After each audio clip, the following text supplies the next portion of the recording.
And I'm sure that many, if not all of you, are disturbed, like I am, at what's going on outside this conference, in this world today. And not just the craziness of our domestic politics, but the whole global situation, climate change, and even beyond climate change, so many of these existential threats that our civilization is facing, these unsustainable ways in which we're looking at deforestation, with the questions about potable water in the future, even the topsoil itself, we're being told is only about 60 years left at the rate we're overusing it. So we're looking at all this, and then at the same time, we're looking at this world of the most unbelievable, unimaginable inequalities I've ever seen in history, where we have the wealthiest 4 men owning as much wealth as the entire lower half of the world's population. Unbelievable. And then to cap it on, we have scientists telling us that we have to be concerned about things like artificial intelligence taking over as an existential threat to humanity. So I expect many of you, like me, have asked this question, how did we get here? How did we get to this place? And maybe even more important is, what would it take for us as humanity, for our global civilization, to avert some kind of collapse or some kind of weird techno-nightmare and actually find a sustainable, flourishing path?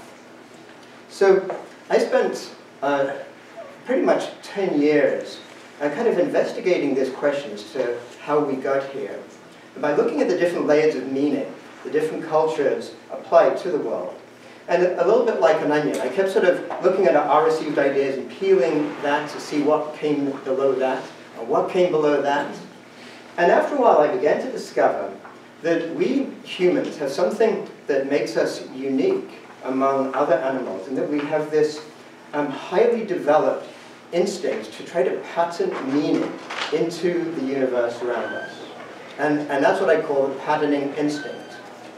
And that instinct is what has led different cultures throughout history to create a set of values by which they live by. And it turns out that those values that cultures take have driven the path, the shape of history. And they've brought us to where we are right now. And to a very large degree, the values that we, as a global civilization, choose to live our lives according to will direct our future. So that's what we're going to be exploring in this talk today. And I'm going to try to keep the talk to hopefully no more than 30 or 40 minutes, because I'd really love to open it up for a Q&A, a discussion on some of the themes and issues I'll be raising in the talk. So we might begin by asking, well, what is the patterning instinct exactly? So it's something that every one of us humans has. And we can call it an instinct because, well, even sheep has it. So, for example, nobody tells a newborn infant, you know, you need to figure out how to learn language. She just absorbs all this kind of melee, sounds, touches, movements all around her. And as the months go by, she uses exactly that patterning instinct to actually realize there's patterns to what's going on. And that begins to form the language that she speaks. And then as she grows older, really the culture that she absorbs into her own sense of meaning. And when early humans first developed their awareness of connection, when they really first developed language, they used the same patterning instinct to pattern some kind of meaning into the otherwise sort of chaotic, strange world that they found themselves in. So, for example, you know, they might have looked up at the sky, at those stars, and rather than just seeing them as chaos, virtually every culture in the world forms constellations. They apply that patterning instinct to look at the various patterns that they see and begin to sort of make some kind of meaning. It's like stories out of those. So if we look at how those first early humans made meaning out of the world, well, as some of you may know, as humans, we spent more than 95% of our history as hunter-gatherers, foragers, and being nomadic. And this is a picture of, obviously, modern hunter-gatherers. But when we look, and when anthropologists study the few modern hunter-gatherers that are left, and have been for the last century or so, and look back at early remains, they've begun to realize what kind of worldview hunter-gatherers had, the way they made meaning out of the world. And these hunter-gatherers really saw nature as really like a giving parent. They saw themselves as being really like in family with nature. And they saw spirits in everything around them. So every tree, every river, and every animate and even inanimate thing would have some spirit. And they saw themselves as having spirits like that too. So they saw humans as being intimately connected with all that was around them. And they also saw the spirit world as being one of continual transformation. They didn't see boundaries so much between things. Everything, spirits took one kind of form, then another kind of form, and moved around like that. And in fact, some anthropologists, having talked with one of the few groups still around who still keep some of those hunter-gatherer understandings, so some Aboriginal groups in Australia. And there's a quote I love from one of these people who's an Aboriginal. Her name is Daisy Utamara. And I'll read this. It gives you the sense of what she sees. She says, all these things, the plants and the trees, the mountains and the hills, and the stars and the clouds, we represent them. You see those trees over there? We represent them. I might represent that tree there. Might be my name there, in that tree. Yes, and the reeds, too, and the waters. The frogs, and the tadpoles, and the fish. Even the crickets. All kinds of things, we represent them. So I think that's a beautiful example of how to get that sense of what that hunter-gatherer worldview is like. And that began to change drastically, beginning around 12,000 years ago, with the rise of agriculture. Here you see a picture of a fence, and I view this kind of image as being really iconic, if you will, of what happened to the human experience when agriculture actually emerged. Because what happened was humans began to see a separation. They began, as they settled down and started to cultivate the land, they wanted to keep the wild out from the domestic, so that they would separate themselves as humans from the external world. And then, once they settled down, they started to specialize and create wealth, started to see inequalities in society. So those fences also began to represent separations between my stuff and your stuff. And then as people began to accumulate wealth, the males began to want to make sure that they could pass that higher status that they had onto their heirs.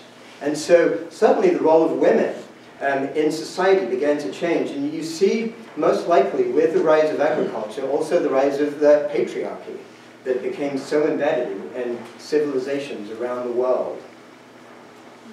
So once, as people got to live in these societies with greater hierarchy, they also began to use that pattern that they got used to in society to pattern a new form of meaning into the universe around them.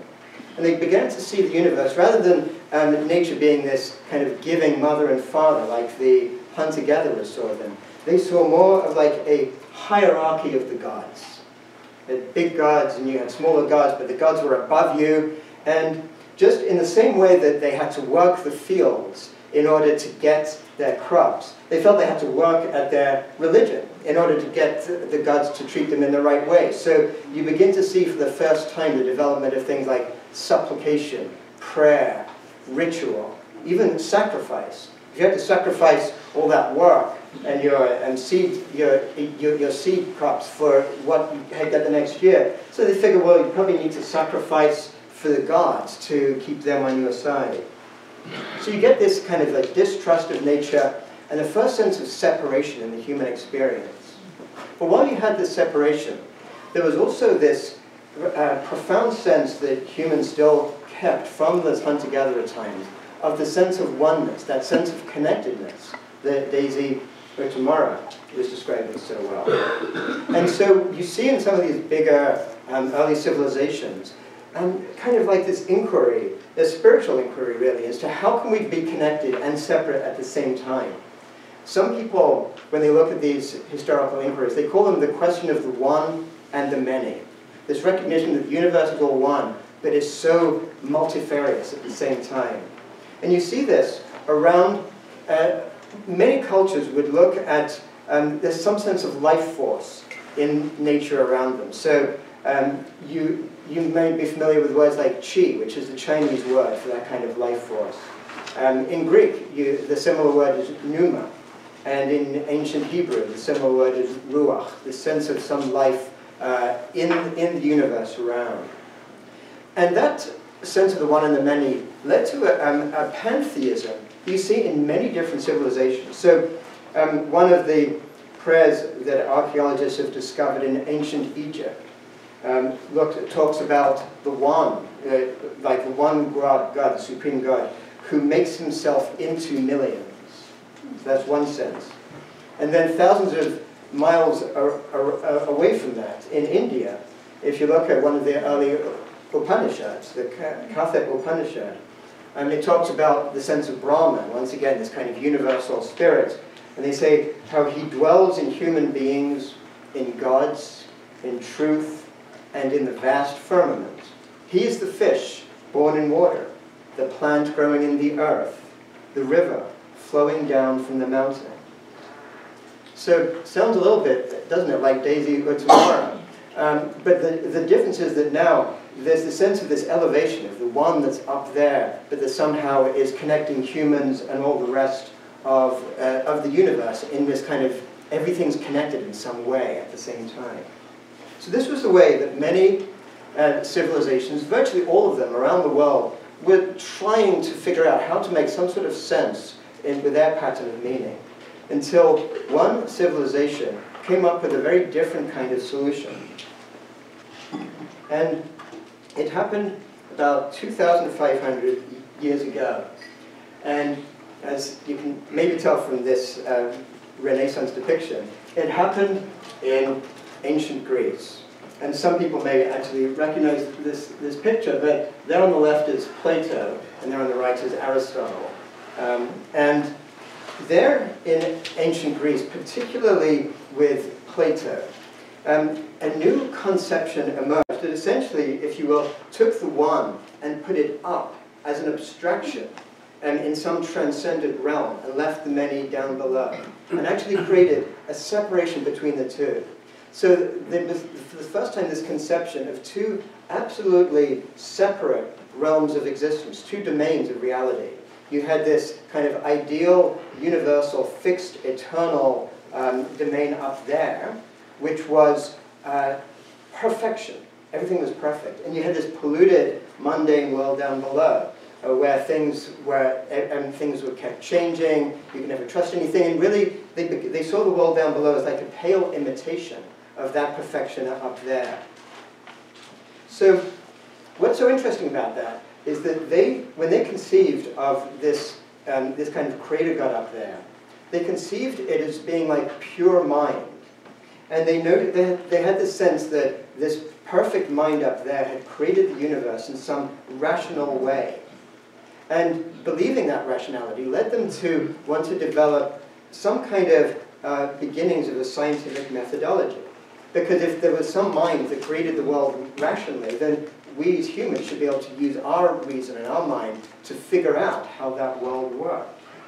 So there you see Plato pointing up with his finger to that transcendent realm, and that's the kind of conception that he came up with, which has really formed the foundation stone for 2,500 years of European and now sort of global thought in many ways, like a dualistic conception of the universe.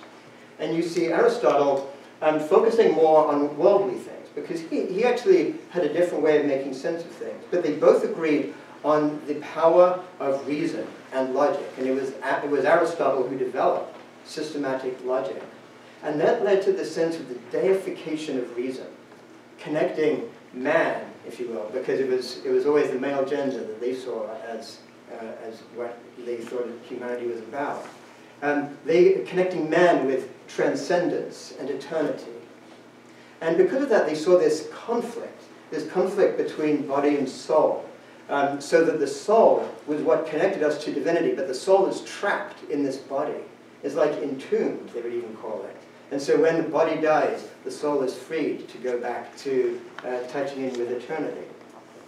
And then when Christianity rose, centuries after the ancient Greeks set this way of thinking in place, the early church fathers reinterpreted this way of thinking about the cosmos that they inherited from Platonism within the frame of Christianity. So we can understand Christianity really as being like the world's first systematic, dualistic cosmology, with a split between God and the world below, and a split between the soul and the body. And then this survived through the Dark Ages. There's hundreds of years when so much learning in the West barely made it through. And then in the early medieval times, you begin to see the sense of something that in my book I call Christian rationalism, which is this kind of like seamless fusion of the classical deification of reason with a belief in a Christian God.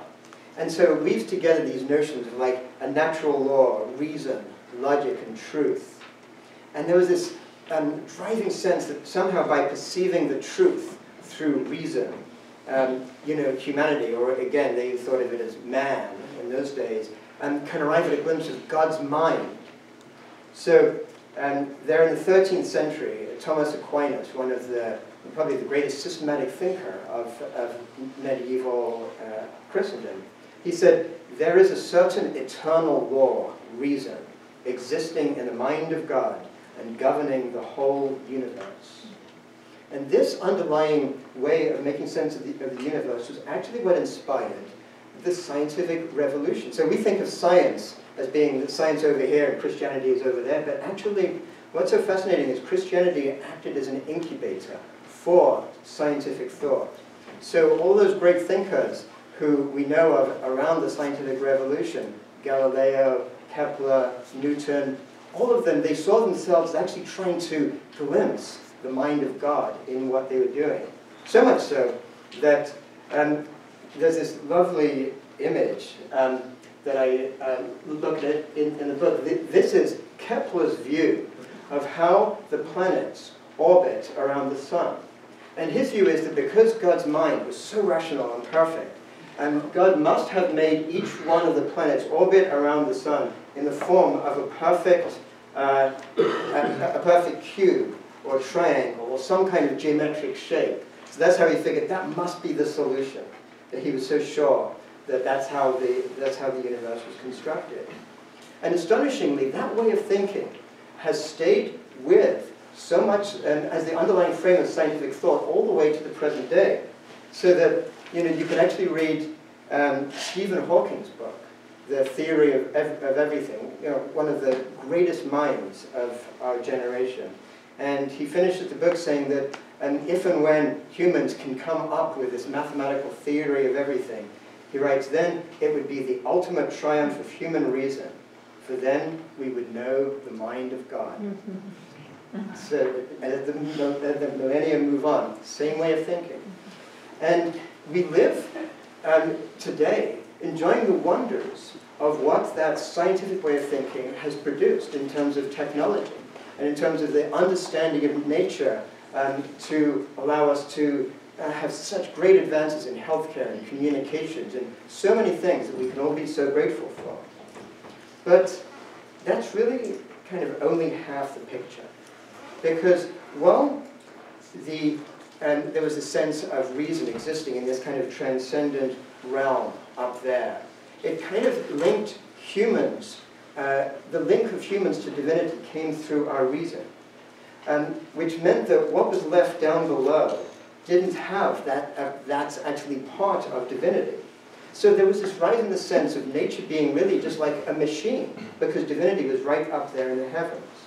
And there was a sense that when they developed technologies in the late Middle Ages, like the clock, they were saying that became the new metaphor, the new pattern of meaning. Like, right, the world is like this fabulous clock.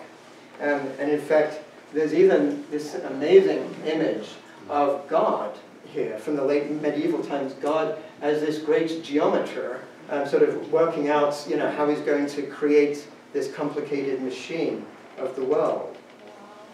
And then, there in the scientific revolution, you have people like Descartes, who, just one of the greatest thinkers of history, but he was so embedded in this notion, this kind of dualistic notion, that the only thing you can believe is your thoughts, is your reason. He came up with, of course, probably what's the most famous philosophical statement, in Western philosophy, cogito ergo sum, I think, therefore I am. Like, just the very existence of the human being itself came from the thought. It was disembodied, totally. In fact, everything else was just like a machine. So when Descartes would look at animals, they didn't have that human reason. Therefore, they must be machines. And he supported the most horrendous things like vivisection.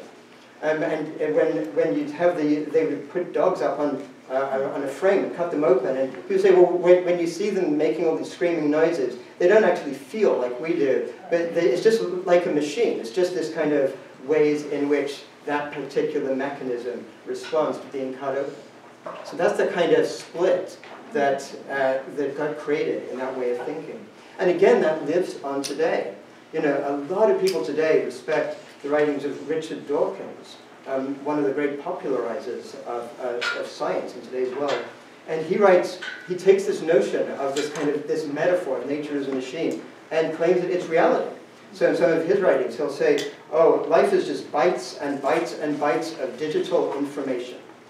That's what life is. And he'll even he writes a whole lot about the bat and how the bat works and how amazingly complicated it is. And ultimately, the bat is a machine, he says. Not is like a machine. The bat is a machine that does all these amazingly complex things that evolution created.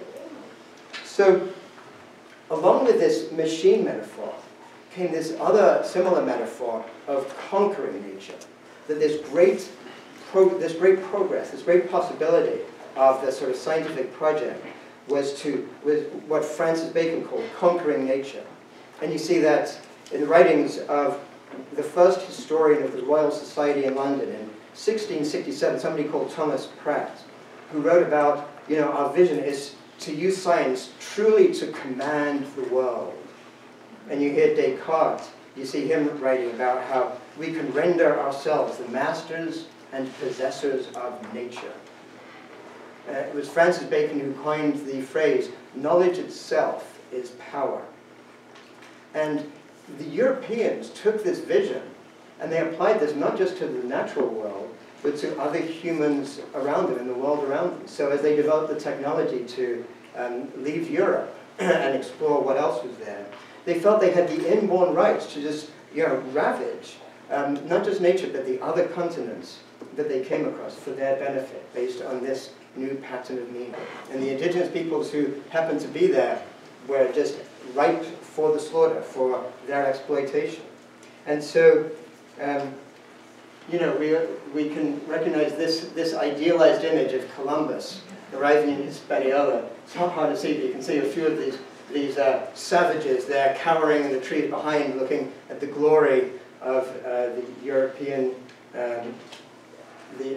sailors as they land. And when Columbus first arrived in Hispaniola, he was amazed by how ingenuous the people were, and said, they're so innocent and they're so generous. You look at something, they'll just give them to you as if you were like family, and they're so innocent. They'll look at a sword, they'll cut themselves, they don't even know what metal is. And then he writes back in his letter to Ferdinand and Isabel of Spain, he writes, they would make fine servants. Should your majesties command it, all the inhabitants could be taken away to Spain or made slaves on the island. With 50 men, we could subjugate them all and make them do whatever we want. So that was the mindset. And we're not just talking about Columbus here. We're talking about the wave after waves of generations of people who left Europe following that same mindset into the New World and into the rest of the world, using this new technology that they had developed. And you get these incredible examples of that. Then in Potosi, Bolivia, That was once the site of the greatest amount of silver anywhere in the world. There was a whole mountain of silver. And when the Spanish discovered it, they enslaved generations of millions of people around that area to put them into those mines, to mine the silver with mercury, so that they, within a short time, a few months or a year or two, these people had mercury poisoning and were left basically like shaking and just dying on the streets of Potosi while the new wave of slaves came in. And they mined every last grain of silver from that mountain. So now there's nothing there, like maybe just a tiny little bit of tin left in that whole area. And it's believed that as many as 8 million indigenous people died mining the silver out of that mountain over the century. So it could be the site of the greatest Holocaust that humanity has ever experienced, that one place. And we see that thinking applied now over the centuries to our twin crises we face right now of environmental degradation and the massive global inequalities that we're dealing with. So back in those days, they were enslaving Native Americans and Africans. Today we're looking at 4 men owning as much wealth as the lower half of the entire world. And back in those days they were mining the silver out of Potosi. And now, of course, this is what they're doing to the tar sands in Canada. You know, we just see the fracking and the tar sands extraction, the climate breakdown and deforestation. As a result of this way of thinking, of seeing nature as a resource to be mined. But it didn't have to be that way. And it doesn't have to be that way. There are other ways to make sense of the universe. And through this whole period of these hundreds of years, in East Asia, you saw this amazing Chinese civilization that also looked at this notion of the one and the many, but rather than put the one up there into some sort of transcendent realm, they saw the one as being central to the many. And they saw, because of that, they saw no distinct separation between humankind and nature in the way that Western thinking did. And they called this kind of conception of this sort of unity of the one and the many all in one, they call that the Tao. And they saw the Tao as being manifested through these waves, of what they called yin and yang, the sort of ups and downs, the waves of essentially all natural flows. And they saw that creating what they called the 10,000 things. That was their work, essentially for the many, like all the different stuff, the multitude of stuff that is all, you know, it's all around us. But it's all connected with the Tao. And this is an image that, you know, some of you may recognize in the middle, is that yin and yang, this notion of the yin being connected in the yang, and the yang in the yin. And these signs are signs of what is known as the I Ching, which is literally translated as the Book of Changes. Because in the traditional Chinese view, rather than seeing some sort of eternal dimension of a fixed reality, they saw reality itself as being always changing. And that led to a very different way of making sense of the universe. One of the great thinkers of the Neo-Confucian period, about 1,000 years ago, called Chang Tsai, wrote at one point, he looked at this whole way of making sense of things and said, what fills the universe, I regard as my body. What directs the universe, I regard as my nature. Completely different conception of how humans and the natural world interacted. And that way of thinking led to a pattern of meaning that you might think of as like a sort of the harmonic web of life. So they saw everything working in resonance with everything else. So just like, imagine if you're walking in a forest and you see a web like that. And you know that one little leaf dropping, or one little drop of water will hit that web. And as soon as it touches that web, the whole thing will reverberate. So whatever one small movement in one place has this reverberative effect on everything else out there. And that's how the traditional Chinese saw, basically, how human actions affected everything else around them, which led them to look at things in very different ways. So for example, rather than seeing the intellect as being this thing that gave them this chance to connect with some abstract concept of truth, they thought you use your intellect to learn how to harmonize with the Tao, how to harmonize in this harmonic way. And so rather than seeing fixed laws of nature, they looked for principles, like the I Ching, the principles of change, how things change. And they saw that they liked to use technology too, but they didn't see the use of technology as being to conquer nature, but basically to enhance civilized life in nature. The notion of conquering nature in that Western way was unthinkable to them. And similarly, they saw power in a different way. Rather than seeing knowledge as power to exploit, they rather saw power as a means to maintain equilibrium. And because of that, they had a different way of relating to their natural resources. There's a story I love of a Christian missionary who was there in China in the early years, probably in the 17th century. And his name was Jean-Baptiste Duhalde. And he was mystified because there were these gold mines and silver mines in the mountains outside of the city. And he couldn't persuade the Chinese to go and mine them in the way that they did in Potosi and Bolivia.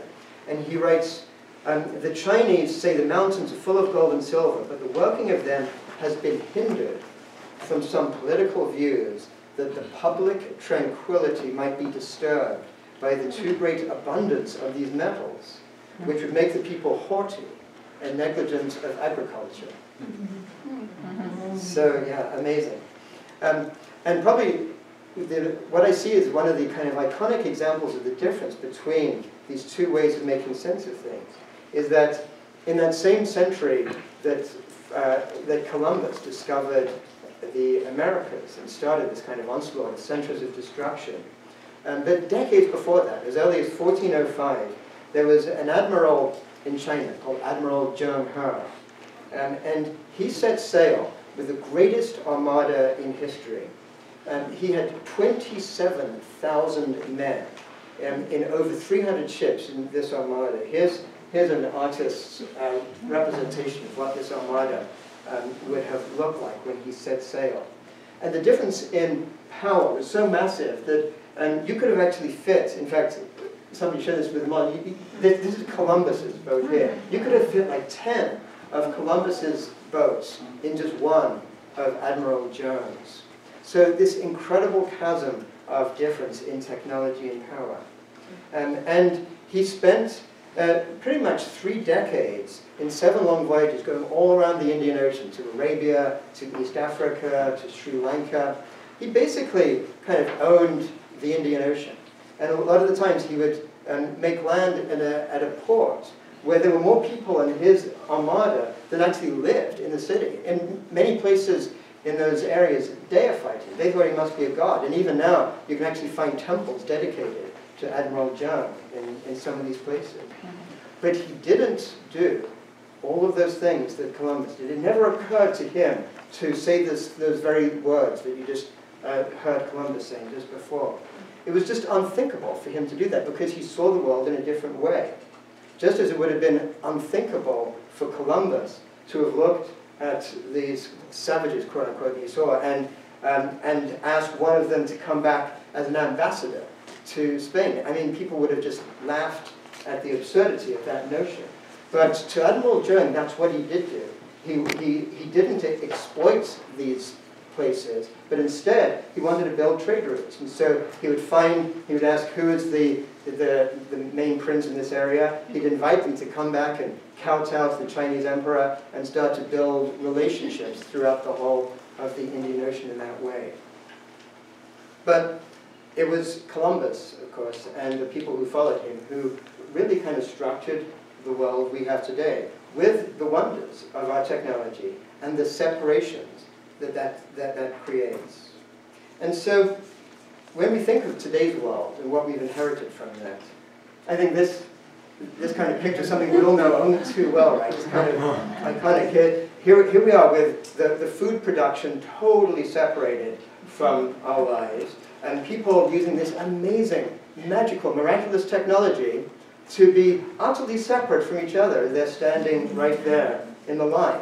So it's the civilization that we live in right now, which is one based on separation.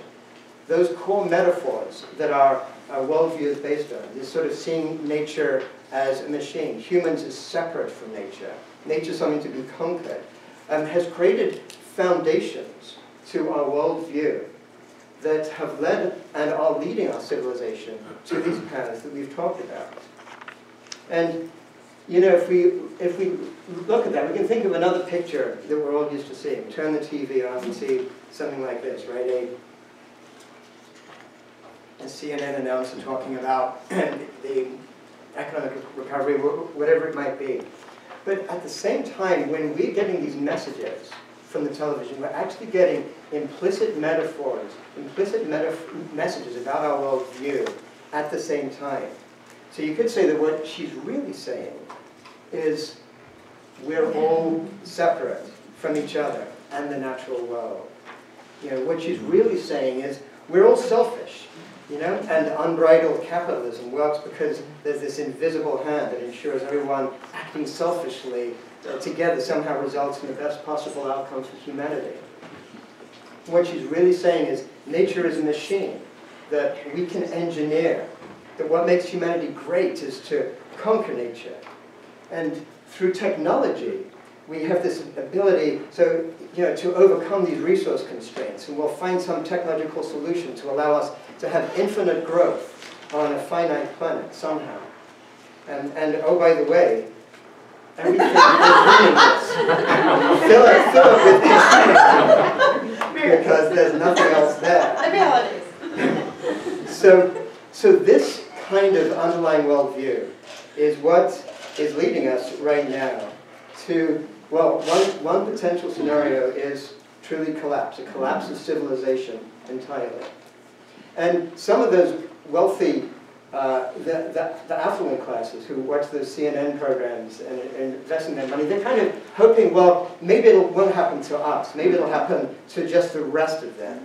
And so there's this kind of notion of this other path we might be heading to, really like a bifurcation of humanity, where, you know, the affluent classes get to live in their, you know, amazing indulgent luxury, while billions of people are left dealing with the depredations of climate change. This is a real picture taken from last summer, when hundreds of millions of people in South Asia were just devastated by floods. You know, we know the news of the floods that were hitting the United States, but 10 or 50 times as many people were devastated by so much greater floods all through South Asia. Most of us are barely even aware of that because, well, that's another part of the world. It wasn't on CNN. Exactly, it wasn't on CNN, thank you. But there are ways that we can make a sense of the world that can lead us to a different kind of future. But it involves changing some of those underlying worldviews that CNN announcer was just kind of implicitly telling us. And that alternative worldview, we don't just have to look to other cultures, like traditional Chinese culture, indigenous cultures, for that sense of connectivity. But even in Western thought, through that whole time of that dualistic way of thinking that I was just taking us through, there was a group of people who developed what I call in my book the moonlight tradition, another way of looking at ways in which things connected up. So all the way back in the ancient Greeks, there was a philosopher called Heraclitus, who saw everything as being constant change, just like the Chinese.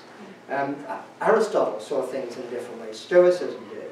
And then you get Leonardo, right at the same time of the great scientific revolution thinkers. You also see Leonardo here studying how water connects up. So in a way, you can see what he was trying to make sense of was looking a lot like that harmonic web of life of the Chinese. And his way of thinking then passed to people, other Western philosophers like Spinoza, Goethe, Whitehead, leading to phenomenology that some of you may be familiar with. And we see it now in this century in modern systems thinking. We see it in systems biology. We see it in complexity science, even in network theory. Sciences of connection. Scientists that recognize that the way you can make sense of things is not by this reductionist separation, but looking at how everything works together. So that in many ways, the system's view of the world that is existent right now, a deeply rigorous scientific view, has these deep connections with that indigenous and the traditional Chinese worldview that we were looking at earlier.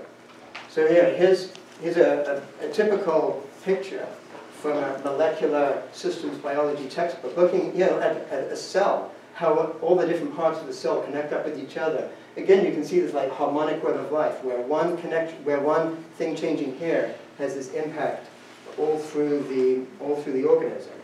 And similarly, we can take that connected understanding to make sense of our own connections as humanity, that we're all connected to in this organism that some people will call Gaia. And then we can also look at all forms of life on Earth, not just humans, as being connected up, and really get a sense of those connections existing there on Earth. For the first time in history, we can see the Earth as being truly like the one, with the many, all through, all around. So in a way, we can think of that modern systems way of understanding things as being like the kind of scientific interpretation of the one and the many. Again, looking at how we can have the one and the many connected at the same time. And when we apply that to ways of making our own meaning out of things, a great principle is something that we can think of as integrative thinking. The sense, a good way of defining integration is the sense of unity with differentiation. So not, on the sense that we're all one and we're all different, and we can celebrate that without losing that sense of our deep connectedness. So that's the possibilities that exist for us to come up with a different way of making sense of things that could lead humanity to a different direction. And if we think about, well, what kind of values would arise naturally from that sort of way of connecting? Well, one thing is that we could see values as focusing on the quality of life rather than the consumption. That life is a matter of how connected we are feeling within ourselves and with others all around us. And similarly, we can recognize our connections with the rest of humanity. That, seeing ourselves not as these separate, selfish individuals, but actually our identity as human beings is being part of this human family of all human beings around us, so that when the dignity and flourishing of one human being somewhere else is hurt, that has that connected way of affecting all of us. And finally, obviously, it leads to a sense of environmental sustainability. That it leads us to recognize that we're not separate from nature. That we actually are nature. There's, I've seen at COP21 in Paris a couple of years ago, there were people demonstrating against a lot of the different ways in which ideas were arising right there. And they had this great banner saying, we are not defending nature, we are nature defending itself, which I just think is so true. And then, that leads to implications for all of us. That when we begin to realize our connectedness with everything, well, we begin to see that what happens on that earth is not a spectator sport. We're not actually here looking at that earth. We're there in that. And by being connected, it means that each of us gets to actually have an impact on that web. That the things that we do and don't do get to have an impact into which future we find ourselves going in. Which leads to a sense of engagement. That, we can try to find our own sense of spiritual meaning. But that sense of spiritual meaning, without a sense of how that connects with everything else around us, with that earth that we're all connected with, gets to be essentially meaningless. And so, I would, as I finish right now, I guess the ultimate message I would ask you to think about is this notion that humanity's future is not something that's happening out there, but it's something that we all are a part of. And the decisions that we make, the values that we choose to live our life by, are the very things that will determine the direction that future generations get to experience on the earth. So thanks very much, and let's open to some questions.